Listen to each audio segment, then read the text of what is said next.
Hi, I'm Ian Davis. So today I'm going to be talking about Hurricane Matthew. Today is Wednesday, October 5th, and now I'm going to be talking about Hurricane Matthew. Matthew has strengthened to a Category 2 hurricane early Friday morning. There is the potential for Matthew to strengthen even further during the weekend. Questions remain about Matthew's exact track beyond the Caribbean next week. However, indicates point toward a northeast area. Matthew is heading to the United States, but hopefully it will go away by next week. It is going 120 miles per hour, and it's in the Bahamas right now and coming closer, but it's a very slow, but it can affect the United States. I'm Ian Davis. Last week, a Hurricane Matthew gave North Carolina a problem to humans and animals, and it caused damage to houses, trees to fall, and caused no school and bad floods, and kids got hurt from the Hurricane Matthew. And here are some pictures that has lots of damage in Wilmington, Merthyr Beach, and McClellanville, Charleston, and Savannah. Here you see the Hurricane Matthew is getting more bigger and bigger. Don't do it. Action. Here's a story about the greatest two basketball players who ever lived. First, we got Kyrie Irving. Kyrie Irving Andrew Irving, born March 23, 1992, and an American professional basketball player for the Cleveland Cavaliers of the National Basketball Association, NBA. Irving was born in Melbourne, Australia, but grew up in West Orange, New Jersey. He played college basketball for Duke University before being selected for the first overall pick in 2011 NBA draft by the Cavaliers. Irving achieved a number of associates, include the 2011 through 2012 NBA Rookie of the Year, 2004 NBA All-Star Game MVP, and an NBA championship in 2016. He was also played for the United States national team. He had won gold at the 2014 FIBA Basketball World Cup and the 2016 Summer Olympics. Now here's a story about Steph Curry. Steph Curry was born March 14, 1988, and is an American professional basketball player for the Golden State Warriors of the National Basketball Association, NBA. Many players and association can call him the greatest shooter in the NBA history in 2014-2015. Curry won the NBA Most Valuable Player award and leads the Warriors to the first championship since 1975. The following season, he became the first player in NBA history to be selected MVP by in a vote and to lead the league in scoring while shooting above 50 to 40-90. That's some years the Warriors broke the record for the most wins in an NBA season. Curry is the son of former NBA basketball player Dale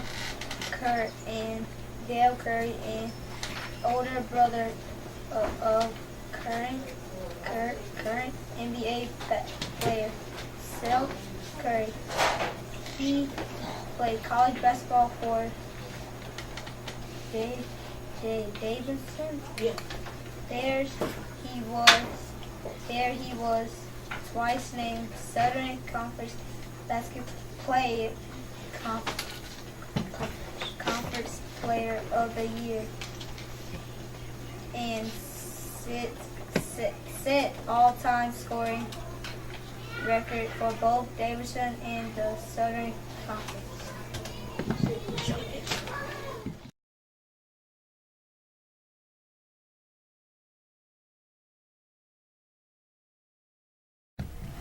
Hi, I am Aileen, and this is Kayla, my partner. We are fourth graders in Wallace Elementary School. We interview kindergarten teacher. This is Miss Cave. She teaches kindergarten here. We ask her questions, and here are her answers. What is your favorite part of teaching? Her favorite part of teaching is watching her kids learn to read. Do you have any hobbies or other jobs? No. How long have you been teaching? 17 years. Have you ever taught another grade before? Yes. Kindergarten, first and third. What got you into teaching? Her love for children and waiting to share the same schedule with her own children. Do you have any kids? Yes, Kendall Cave, who is 11 years old, and Kinsey Cave, who is 7 years old. Do you plan on teaching next year? Yes.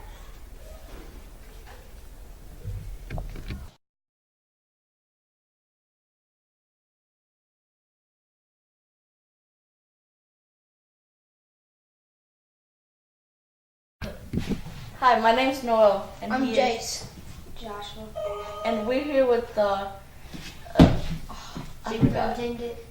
Yeah, we're here with the superintendents that work for Daniels and Daniels, And his name is? and his name is. Mr. Longfellow.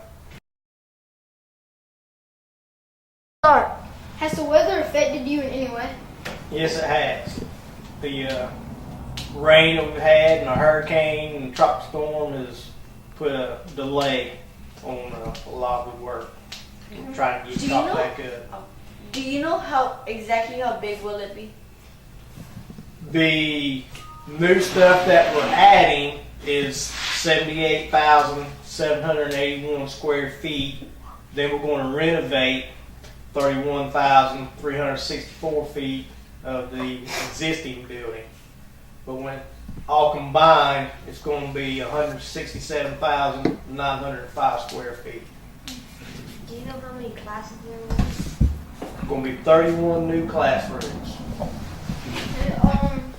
How do you make it like just fit just right, like everything's in the right place? We have what we call blueprints. Like that's an example right there.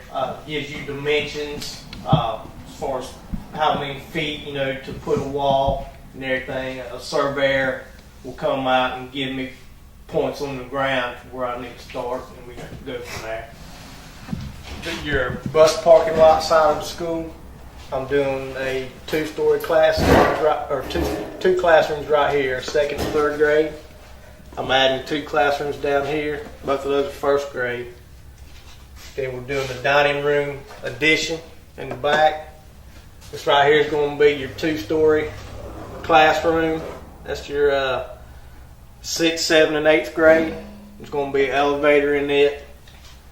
And then over here is going to be your new gymnasium with your locker rooms in it. And in the back, you're going to have all new ball fields, baseball, softball, football, and soccer.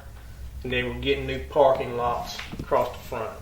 And you had mentioned that you have to actually lower the old parking lot, right, to the level of about the 3 new feet. parking lot. Yes, correct.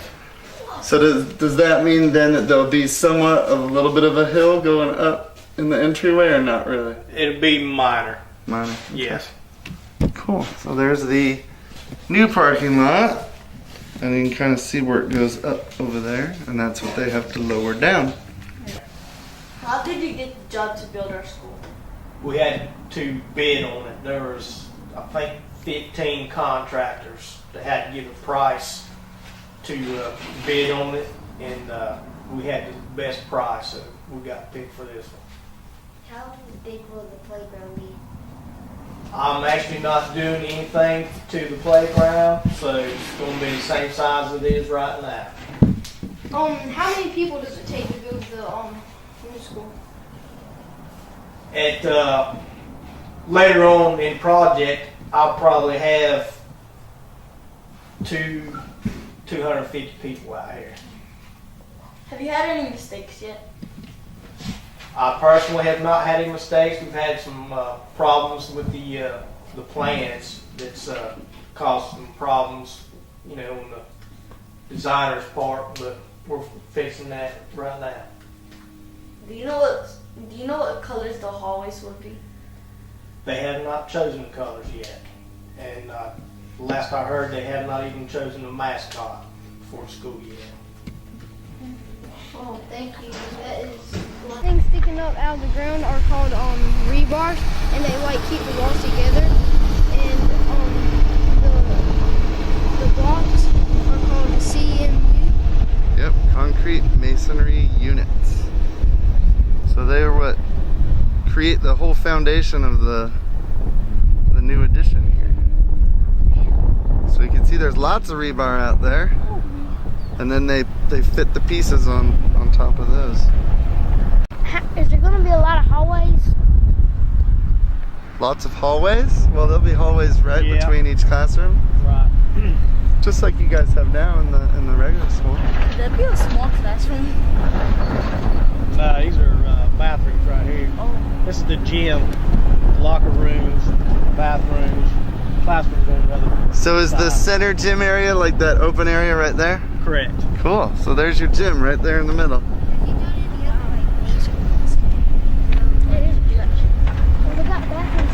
Yeah, I have. This is my second school I've built. I built one brand new. It was 110,000 square feet on campus gym. Wow. I've been doing this for about 27 years. Now how long? Work on How do you start out? Because by the time you get to superintendent, you've had to do a lot of other jobs, right? So how does that hierarchy work? Well, a lot of people, they'll go to college for a construction management class, but I've never done that. I went to the military, and when I got out, I was operating heavy equipment, and that's how I really got into it. And then they just had an opening for a foreman, so I started out there and just worked my way up the ladder. And how long have you been a superintendent? About 24 years. Wow. Lots of experience.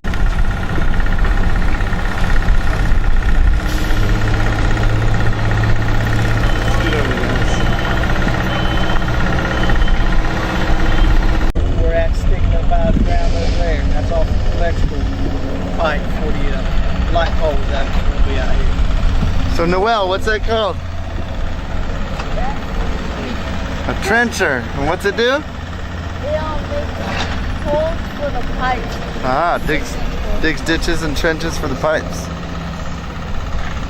Huh. And those are some electrical pipes Yep. that they're going to use for the light poles that they're putting up. Shovel. Cool. That's what my daddy has. That's a good view. We're actually going to have. All right, what is that, Noel? A forklift? Forklift. And what does it do? It picks up heavy things. Picks up really heavy stuff and moves it around, right? Brody, what are those black pipes for?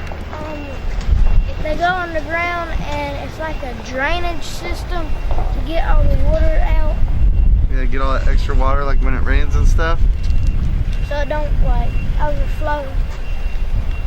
Are there going to be any buses added to our school? Yeah, they'll have to have buses. And we'll have to add more middle It's gonna school be eighth buses. grade. So charity would be gone, right? What's he doing with that? For the group. What's he doing with that? Spraying water. They cut the block, they have to spray water. It's going to make a lot of dust.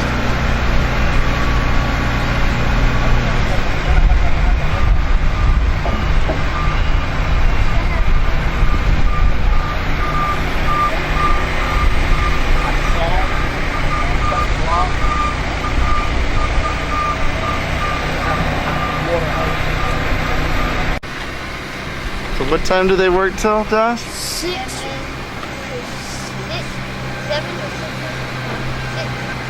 And what about, do you guys work on Saturdays? We work some Saturdays and holidays. Where we have this orange fence right here, you're gonna get new metal black fencing there when it's all done. That'll look nice. There's gonna be a sidewalk. Goes up to tie in that sidewalk. There's gonna be sidewalks around here too. Did y'all take the playground from over there and just moved it here? Yeah, where it was at before, we just moved it over here. We had to buy some new pieces because it broke. The old stuff was broke in the ground and they couldn't reuse